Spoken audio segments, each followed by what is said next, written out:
जनपद बलरामपुर उतरौला तहसील के हसूपुर स्थित बाबा रघुनाथ दास विद्यापीठ में ब्राह्मण चेतना सेवा समिति के तत्वावधान में भव्य होली मिलन समारोह का आयोजन किया गया। कार्यक्रम की अध्यक्षता संगठन अध्यक्ष आदेश तिवारी ने की। मुख्य अतिथि विधायक तुलसीपुर कैलाश नाथ शुक्ला और विशिष्ट अतिथि ब्लॉक प्रमुख ज्ञानदास बुजुर्ग राकेश तिवारी रहे। कार्यक्रम का शुभारंभ भगवान परशुराम के चित्र पर माल्यार्पण और दीप प्रज्वलन से हुआ। इसके पश्चात वैदिक मंत्रोच्चार और शंखनाद के साथ देवों का आह्वान किया गया। विधायक शुक्ला ने सभी को होली की शुभकामनाएं देते हुए कहा कि होली का त्योहार सामाजिक समरसता और एकजुटता को बढ़ावा देता है। उन्होंने ब्राह्मणों को अग्रणी भूमिका निभाने और समाज के नेतृत्व हेतु प्रेरित किया। विशिष्ट अतिथि राकेश तिवारी ने ब्राह्मण चेतना संगठन की सराहना करते हुए समाज के उत्थान में सहयोग का आश्वासन दिया। अरविंद उपाध्याय ने कहा कि यह संगठन जातीय नहीं बल्कि समाज की आंतरिक शुद्धता और सुधार का शंखनाद है। उन्होंने इसे सनातन व्यवस्था का मस्तिष्क बताते हुए इसका उद्देश्य सभी वर्गों का मार्गदर्शन करना बताया। समारोह में उपस्थित विप्रजनों ने भाईचारे के प्रतीक रंगों का आनंद लिया। संगठन के कार्यकर्ताओं ने पुष्प वर्षा कर समारोह को यादगार बनाया। इस अवसर पर महंत वीरेंद्र दास, मनमोहन दास, चतुर्भुजनाथ तिवारी, प्रीतम अविनाश शास्त्री, रवि पांडेय समेत बड़ी संख्या में विप्रबंधु उपस्थित रहे। समारोह में समाज को संगठित और सुव्यवस्थित करने के संकल्प के साथ कार्यक्रम का समापन हुआ। भारत का समाचार बलरामपुर से शिवम सोनी की रिपोर्ट। त्योहार है और समरसता का त्योहार है। इस त्योहार पर इस संगठन ने अपने को एक्सपोज किया है।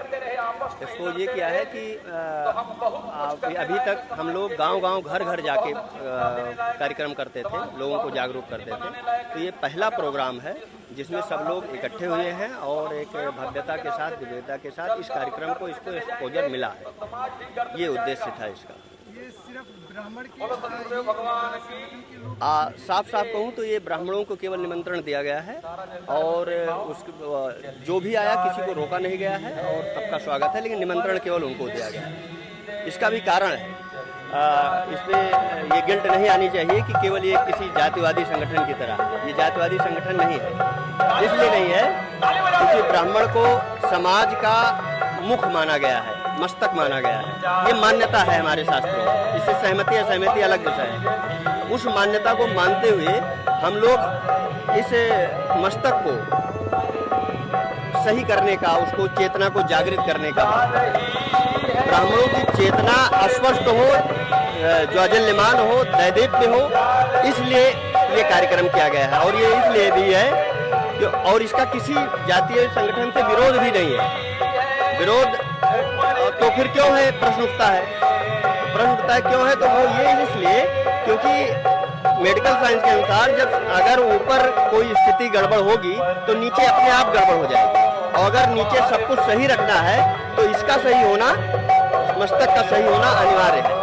तो समाज में जब विप्र बहुत अच्छे थे, बहुत तेजस्वी थे, तो समाज भी तेजस्वी था, सोने की चिड़िया था। जिस दिन ब्राह्मणों में कमी आती गई, सीधे सीधे पूरे समाज में कमी आती गई। उस कमियों को दूर करने का लक्ष्य लेकर प्राथमिक इलाज ये है कि पहले मस्तक को सही किया जाए।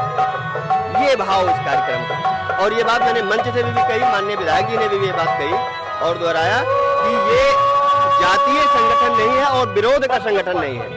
ये संस्कारों के माध्यम से अपनी सुविधा, अपने योग्यता को डेवलप करते हुए समाज को आगे ले चलने वाली पुरानी योग्यता जो थी हमारी, वो योग्यता फिर से आए, फिर से समाज अच्छे में आए। आज तमाम समस्याओं को आप देख रहे हैं, उसमें हम ब्राह्मण के समाज के लोग अपने को भी जिम्मेदार मानते हुए अपने में सुधार के लिए एक चेतना संगठन नामक है कि चेतना में सुधार हो। ये हमारा ब्राह्मण चेतना संगठन नाम से हम लोगों ने एक संगठन बनाया है। अभी क्षेत्रीय संगठन है, लगभग 50 लोग उससे जुड़ चुके हैं। हमारे ब्राह्मण समाज में जो वंचित हैं, पीड़ित हैं, गरीब वर्ग के लोग हैं, उनको शिक्षा से जोड़ना। हमारे तमाम ब्राह्मण बच्चे ऐसे हैं जो शिक्षा से वंचित हो जाते हैं, कम ही उम्र में, घर में गरीबी है, पढ़ाई लिखाई नहीं कर पाते हैं। तो हम अपने संगठन के माध्यम से उनको शिक्षा से जोड़ने का प्रयास करते हैं। हमारे ब्राह्मण समाज में, ब्राह्मण बिरादरी में अगर किसी का धन के कारण इलाज नहीं हो पा रहा है, कोई दिक्कत है घर में उसके, तो हम अपने संगठन के माध्यम से उसका इलाज करवाते हैं, उसको धन मुहैया कराते हैं। और हमारे समाज, हमारे संगठन और हमारा जहाँ तक पकड़ है, अस्पताल में, हॉस्पिटल में हम उससे मदद पहुँचा करके उसकी सेवा करते हैं, उसकी सहायता करते हैं। और हमारे जो ब्राह्मण समाज के बहुत अत्यंत गरीब लोग हैं, जो कुछ करने की इच्छा रखते हैं, कोई रोजगार, कमाई का कोई जरिया ढूंढ रहे हैं, उनको हम रोजगार देने का काम करते हैं। हमारा संगठन 3 मुद्दों पर काम करता है: शिक्षा, रोजगार और सेवा। सेवा जिसमें उनका इलाज है, उनका दवा है। हम दवा करवाते हैं, उनको रोजगार से जोड़ते हैं और उनको शिक्षा दिलवाने का काम करते हैं हम संगठन के माध्यम से। ये संगठन सिर्फ ब्राह्मणों को ही आगे बढ़ाने का ये संगठन नहीं, देखिए ऐसी कोई बात नहीं है। अपनी रेखा बड़ी करने का अर्थ ये नहीं है कि हम दूसरी रेखा को मिटाएंगे। हमारा किसी के प्रति कोई विरोध नहीं है, हम सबका स्वागत करते हैं। और ब्राह्मण समाज आप जानते हैं हिंदू समाज का सर्वोच्च अंग है, शिखर है, सिर है ब्राह्मण।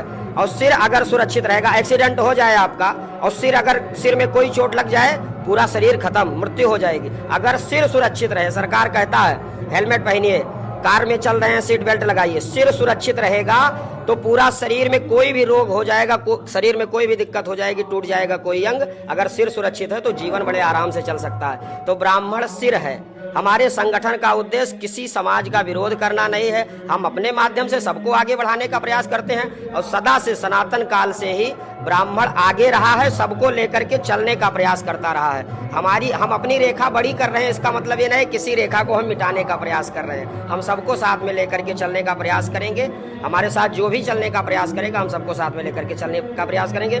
लेकिन हमारे संगठन में जो पीड़ित हैं, किसी के द्वारा सताए जा रहे हैं, गरीब हैं, हम उनका विशेष रूप से मदद करेंगे। ब्राह्मण चेतना संगठन में हमको प्रबंधक का पद मिला है और आज का जो ये समारोह होली मिलन का रखा गया था, इसमें मुख्य अतिथि के तौर पे श्रीमान माननीय विधायक कैलाश नाथ शुक्ला जी थे और उन्हीं के साथ में राकेश तिवारी जी गैड़ास बुजुर्ग के प्रमुख थे। सभी लोगों ने आकर के बहुत ही सहयोग किया है और ये मतलब जो संगठन हम लोग बनाए हैं, ये आगे बहुत निरंतर ऐसे ही काम करता रहेगा। जो भी वर्ग इसमें आएगा, ठीक है, अगर वो पीड़ित हैं, किसी भी तरीके से पीड़ित रहेंगे, उन लोग का हम लोग काम करेंगे। जिस तरीके से सूचना हम लोग को मिलेगी उस तरीके से इनके साथ हम लोग खड़े हैं।